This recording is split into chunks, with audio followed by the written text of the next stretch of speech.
What's going on, everybody? I am in Pulaski State Park in Rhode Island. Hopefully my camera's not doing that shaky thing it's been doing. Pulaski State Park on Center Trail. This is considered, I believe it's a portion of this hike is a part of the North-South Trail, which is the trail that runs from, I believe, the Massachusetts border down to the ocean in southern Rhode Island. So basically 76 miles, I think it is. It goes from one end of the state of Rhode Island down to the other, to the water. But why am I here today? For a few reasons. I have kind of a new pack set up, and this is supposed to be like an 8-mile loop or so. Very small elevation gain, lots of like dirt road walking kind of a deal. I believe there's a lake involved and all that great stuff. So I have a new backpack set up, and that's one of the reasons why I'm here today. Going for a walk, essentially. I want to carry this pack with this gear in it, set up the way that I have it, see how it feels. I hope to start attacking some more mountains within the next week or 2 weeks. So that's what we're doing. So I'm gonna get off this dirt road here, get some miles behind me. I'll check in with you and show you what I have. So we're still on Center Trail, which goes off to the right over here, and I believe this is where we're gonna come back out, right here. So this is like an 8-mile loop, comes back through the woods over there. Anyways, that's not why I brought you guys out here, but I figure I might as well outline the trail while I'm out here. So far, just some dirt road walking. It's pretty well marked, open, and pretty quiet. So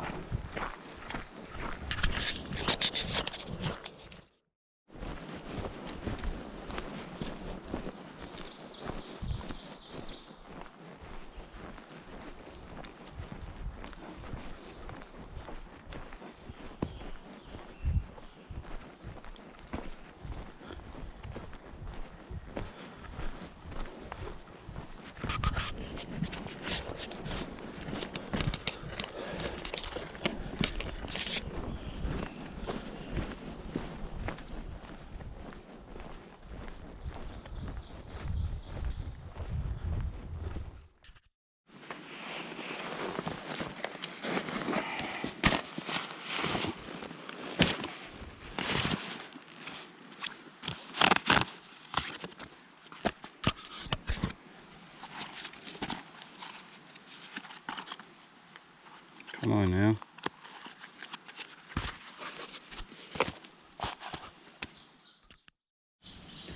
Stopping for a quick rest and a little snacky poo. One of the things I need to get better at is not only my setup and how I carry it, but I need to get better at resting periods, where I rest, my eating. My experience has always been, I spent about 8 years in the Marine Corps, so my experience has always been, don't stop till you get there, put your head down and just go, go, go.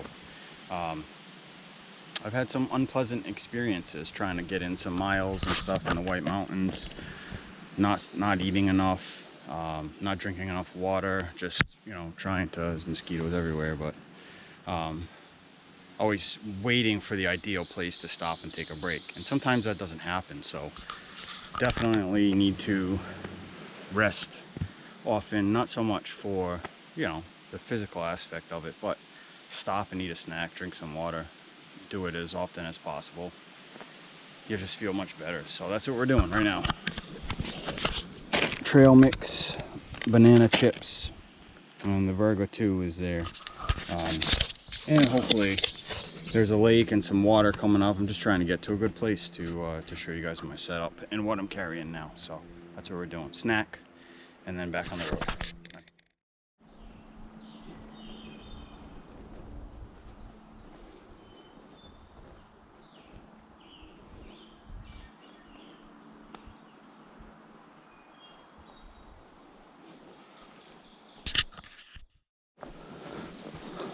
Oh, hey, I'll be damned.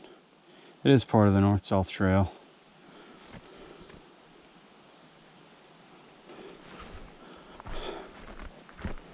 All right, press on.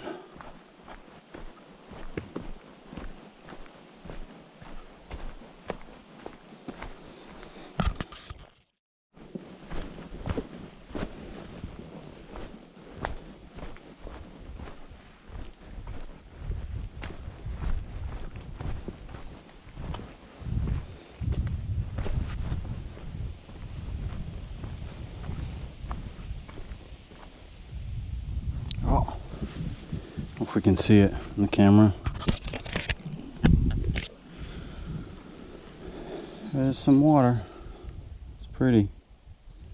Let's see what we got here. Wilbur Pond.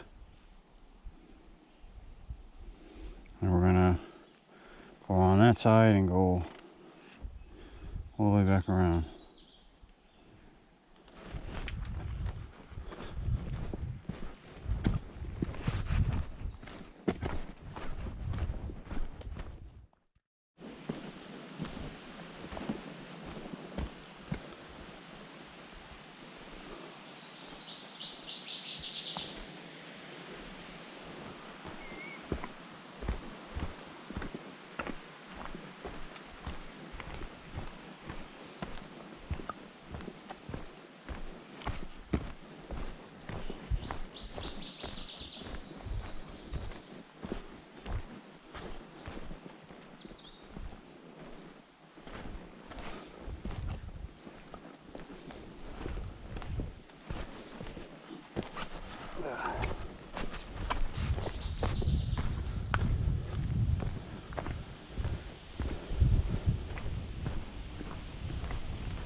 Nice surprise little view. Pretty pond. Heck of a breeze right now. Feels fantastic. It's a good spot to take a break, I'd suppose. But we're not gonna. So we're about halfway into our hike. Made it to a pretty perfect stopping point. This is George Washington campground here in Rhode Island. You can see the beach behind me, so it's a pretty place to stop. There's restrooms, a water source. We got some latrines over there, all this good stuff. It's a campground, so. But the north-south trail that I'm on, or a portion of it, comes right. Can't see it, but it comes right out of the woods over there, right by the beach. It's the pond that you're hiking around. Sorry, that's the Boatish Reservoir, I believe. But anyways, we're here. We're gonna get some water, and I'm gonna show you the setup. All right, so hopefully everybody can see it. Basically, we've got a Granite Gear Virga 2. That's the pack that I used on my last hike, but this is particularly exciting the way that it is now, because everything that I have essentially, this is my first ultralight setup, so everything that I need and have essentially is finally in my pack. As far as I'm concerned, I'm prepared for multiple nights, say at least 2 nights with this setup right here. So it's a pretty great pack so far. So you've got these long, deep, stretchy side pockets on both sides. And then you've got a stretchy center pocket in the middle with some straps on the outside, so you can stuff this full of gear. You can also lash some additional gear to the other side, sorry, to the outside. If you look on the inside of this, on the pockets here, the adjustment straps go through the pocket, which is great because you can cinch the pack down and then still drop your water bottle in the pocket, and it's not strapped in if you have a larger bottle. But the Granite Gear Virga 2 is, I believe they say it's a 54-liter pack. As you can see, I've still got plenty of room in here. It's a roll top bag, So you can undo this buckle here, like a lot of the popular ones. She's a roll top bag, so you roll it up and you can use this buckle or strap to cinch down additional gear. On the inside, or the back side, quite literally the back side, it's a frameless pack, so there is no frame. This here I added, which is one of the things that I wanted to show you, and one of the things that I was sort of testing out today. There's some points here on each of the buckles. On the inside there's a loop, so I got the idea to pick up some shot cord and off of Amazon. It was pretty cheap, and put my Nemo sit pad as a backrest. So that's what I've done. I've also added my little GoPro mount here. So these are the test drive items for today: this foam backrest and this, which I added to it. So if you're considering the Granite Gear Virga 2, it's a pretty inexpensive pack. I would say that I'm a big fan of it so far. I like it. I think it's great. As I said, they say it's a 54-liter pack. I believe it. And they say that the weight limit's about 20 pounds. So I weighed the pack with food, water, all that good stuff. I don't have one of those nifty little pack scales with the hook on it. And I'm at like 21 pounds. So I'm completely loaded up, probably a little bit more than I need. And I'm at like the max weight for it. So that's great for spring, summer, and I could probably get through fall with what I have in the bag. I'm really excited about the way that it feels so far. I've gotten several miles on it, which is why I feel comfortable, you know, talking about it and suggesting it. So some of the downsides I feel like are the stretchy pockets. One of them's taken some abrasions on the right side. The waist belt, or the hip belt, you can't even really call it that, is pretty minimal. Damn spiders. And the straps are fairly thin, but they are pretty thick. So until she breaks in, it kind of feels a little bit uncomfortable on your shoulders. The waist belt, not really a complaint. I knew what it was. It's a very minimal pack. I was trying to work on an ultralight setup. So I would say really the only negatives are the straps are a little bit skinny, too skinny. And until they break in, you'll feel it a little bit if you have it fully loaded up. I can't really say the lack of a frame is a negative, because it's a frameless pack and I bought it. I was trying to kind of get an ultralight pack in that, you know, in that range, and be, you know, reasonably priced. So I would feel pretty comfortable saying that it's a great pack for the money. I'll put a link in the description if you want to check it out, if they have any available. The one thing that I would say, absolutely, you may have trouble using it for a winter backpacking setup, just because of the weight range, unless you already own a complete set of like ultralight gear. So if you're thinking about trying to build an ultralight setup, unless you're going to use this for like day hikes and things to get started, I would avoid this pack until you have everything that you need. At this point, I have everything that I need. I'm sorry, poking myself in the eye. I have everything that I need, including an ultralight bag for the most part. My sleeping bag liner is in there. I've got layers in there. I've got everything in there, and I'm at like the 20-pound range, even some camera gear stuff. So if you're at that point with your gear, fantastic pack. If you're not, I would secure the ultralight items first. Keep carrying that heavy bag of yours until you get everything that you need, and then make a jump to inexpensive pack like this. So that's the moment everybody's been waiting for. Would I recommend the Granite Gear Virga 2-pack? And I would say absolutely, if you already have, you know, a good handful of ultralight items. So with that being said, I'm gonna drink some more of this state campground water and head out and start the hike back. Oh, here she is, folks. And I do have to carry the trekking poles because my tent is the Durston, Durston drop, the mid XP1, I think it's called. So This was a test run. I loaded it up with everything that I'd have when I head into the mountains, and it does great. So, and I've carried it before, and it's pretty small and compact, so very excited about it. So get you a Granite Gear Virga too, if you have a good amount of ultralight stuff already. That's it, heading out.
Oh, very cool.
All right, everybody. Thanks for coming with me. As you can see, or you could see if you stuck around this long, I'm kind of back out on the dirt road that I came in on. I don't know, probably have at least half a mile to the truck. Done about 9 miles at this point. So I'm just gonna finish heading back to the truck and get on out of here. The moral of today's story, or the purpose of the video rather, was basically to get out of the house, get some exercise, hopefully start, mosquitoes are horrible right now, start getting some miles in. And I always say that whenever I do a 4K in New Hampshire that I'm just going to keep on it so that I'm not starting all over, and inevitably every time I do that it ends up being 4 weeks or at least before I get back up there to do another, and I do in fact have to start all over. So like I said, I just wanted to show the new setup, well, I shouldn't say the new setup, the pack I've had for a bit, but I finally gotten it to the point where I can carry it, you know, for actual real backpacking, you know, with a fairly light and small sleeping bag, and kind of dialed in my stuff, I think, finally. Some of it's budget stuff, but all works. I can get everything in this pack, and I did, you know, 9 miles today, and didn't really faze me as far as the bag is concerned. So that's it. Yeah, we're gonna head out of here, and naturally I'm gonna stop at Dunkin' Donuts on the way home. Have to rehydrate. So the trail was great. I'll probably put the link in the description for my all trails hike in case you are in this area and want to check it out. A little bit of road walking. I'd say probably 25% of it is this dirt road stuff, but sometimes it's not so bad. Either way, it's still really peaceful. I came across maybe 2 people while I was out here, so great hike, great bag if you've already got, you know, a fair amount of ultralight stuff going on. The big 3, if you've got those covered, meaning your sleeping bag, tent, you know, and your sleeping mat, if you've got those, you know, fairly light and small, this bag is great. Probably do like a, you know, in-depth review here pretty soon. I want to spend some more time with it though. So thanks for hanging out, and we'll talk to you soon.